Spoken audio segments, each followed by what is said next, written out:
Wish everyone a happy Thanksgiving and thank you for being here. This is a very important day in the life of our city and our state. And first of all, we want to thank all of you for joining us today, all of our partners who are here as well, Together Colorado, SEIU, and COPA.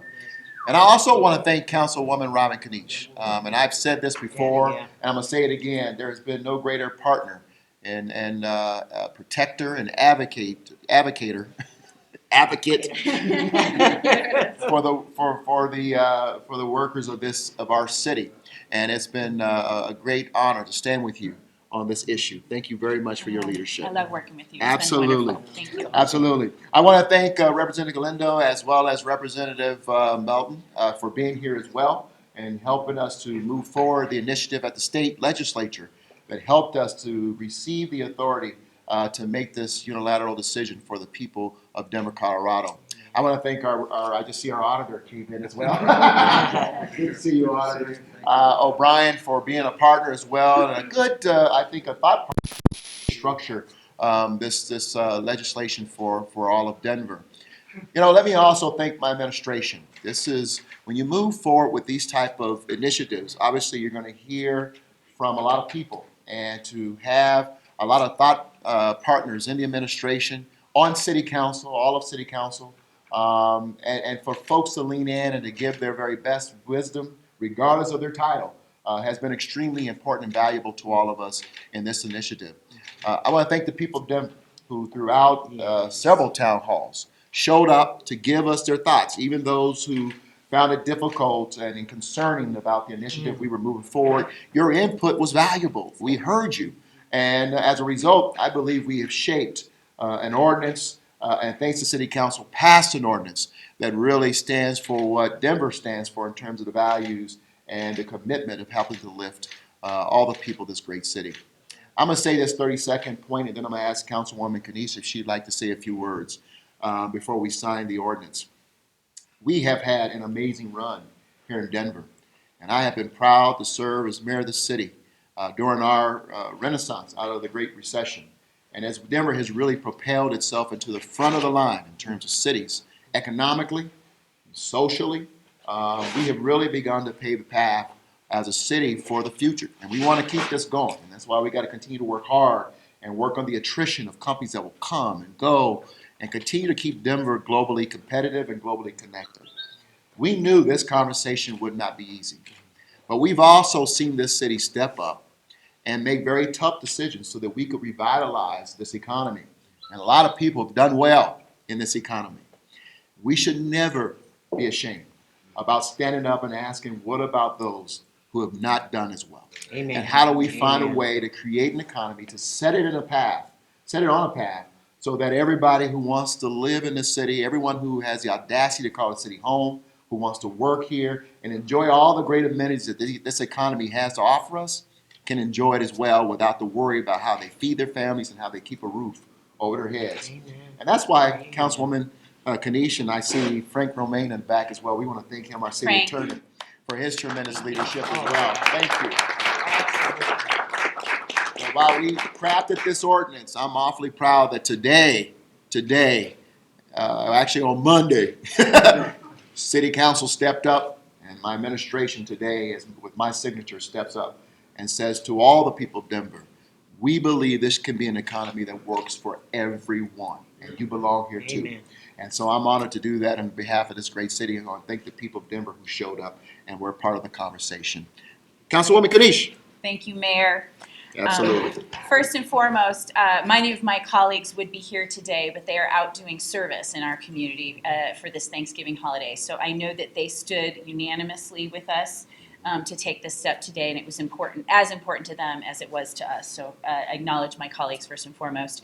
I'm here with my son today. He's 10 years old, and I thought a lot about parents with kids in our city, how important it is that we have a city of people of all ages, And we know that it's not just about individual families being able to stay in our city, but it's about families with kids being able to keep our schools open and to keep our community vibrant. And so I think about the next generations and the maybe few hours more a parent gets to spend doing homework with that kid. A little more supervision after school, Maybe. right? Yeah. The school supplies that they can afford. Yes. Those are the things that this increase in the minimum wage open up for families. And so I think that I'm grateful for our partnership on this, and I'm hopeful that we are seeing some improvement in the quality of life for workers starting this year, but continuing for all the years forward, that this ordinance will be keeping up with their cost of living. So with that, thank you very much for the All right, well, partnership. let's sign this law. How's that sound? Excuse me. Right.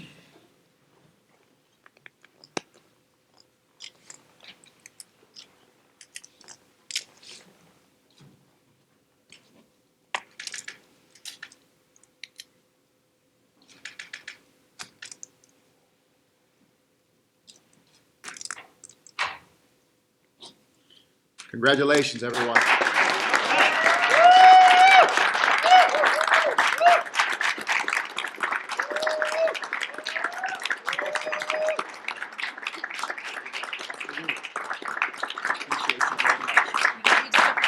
Absolutely. All right, I want to make sure I get it all right. SEIU representative?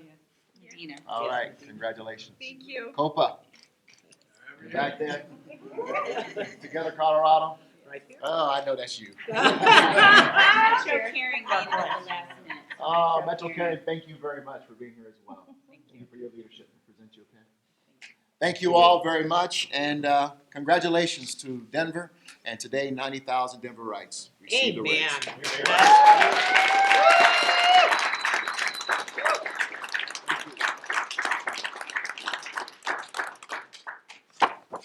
time for a quick question? Let's answer the questions. As you know, some restaurant owners have expressed some concern with what you just signed. They Yeah. have threatened to go out of business. Is it too much too quickly? I mean, minimum wage was only $8 an hour just a few years ago, and now it's going to be nearly $16 an hour by 2022. Yeah, well, we know, and I'll always invite Councilwoman Kanisha to join in answering some of these questions. The federal minimum wage has not been raised since 2009. In the meantime, cost of living in this nation has gone up. Stagnation of wages, to me, if you ask, I have been asked what the greatest threat to our nation is. I believe it's the stagnation of wages. In every conversation we have about the city, there's always another side to the conversation, and we have taken the time to listen, to hear, and I believe improve the ordinance and proposal that we brought forward. We heard the Restaurant Association. We're going to work very closely with the state legislature going forward on the tip credit, and that was a pledge that I made with them that we will go to the legislature and work on that this coming session. And we have received some assurances from some legislators that they will work on that issue. So we heard the Restaurant Association, and nothing's easy. This is not an easy ordinance. We knew that it would be tough conversations.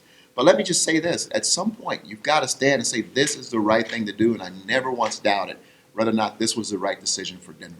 And I still believe it, and hopefully the rest of the cities in the metro area will follow suit, because I believe workers all over the state of Colorado deserve to be justly compensated. Are you worried at all this could close restaurants? We've heard the same argument concern all over the country, actually, in cities that have made this determination. But I can tell you, as someone who's in conversation with mayors all over this country, they recognize that these are the decisions that we're being called to make in a time where we're finding people having to make very tough decisions as to whether or not to buy food or to pay their rent. Amen. Somebody has finally had to stand up and to support the workers of our economy. Mayor, I have a question. Yes. In Seattle, some researchers found that workers got less hours and so ended up making the same amount. Is that a concern? You know what? How we respond in this economy, how we respond to this decision is always a concern. But I do trust the people of Denver. I trust the business of this city that we're going to buckle down. We're going to work hard, and we're going to work to make this new reality for our workers successful. So I just want to share that, the research has gotten stronger over the 20 years that states and local governments have been raising wages. And when you look at peer-reviewed studies that look over long periods of time. The conclusion is pretty consistent by economists and academic researchers that, generally speaking, economies are as strong after minimum wages are increased as they were before, or as their neighbors next door who didn't raise the wage. And that includes both total employment figures, total revenue from those business sectors like the restaurant sector. So I think what that shows is that our businesses in Denver are going to be resilient. They're going to be innovative, and this is going to be challenging. And so we have the utmost respect for the types of adjustments they're going to be making. It's also up to us as customers, right? We as the people of Denver need to continue Well to said. support our local That's businesses. right. We need to thank them for what they're doing for workers by investing with our dollars, right? Shopping locally rather than online. So we all have a role to play in supporting their vibrancy as well. And I believe that our businesses are no less vibrant than those in the city of New York that just had a study that said their restaurants at $15 an hour are doing just fine. Absolutely. So I have good, strong faith that together the people of Denver with our businesses will keep them strong. And I think it's important to know we're not blind to the fact we expect some adjustment to occur. I believe our economy locally is strong enough to adjust and to survive successfully with this adjustment, with this change in the minimum wage in Denver. Doesn't hurt that the customers have some more money in their pocket to Yeah. spend too. That helps Right, to right. that helps to Makes a counterbalance. difference. Yeah. And as you know, the state law says that a server can't make less than $3.02 from the minimum wage. Are you pledging to work with the That's what we're talking legislature to about, the change- tip credit. It's always best to work with people in a collaborative way, Yeah. and I hope that that's the spirit that we'll Yeah. be working together. Yeah. Anyone else? Thank you all for being here. Congratulations, everyone.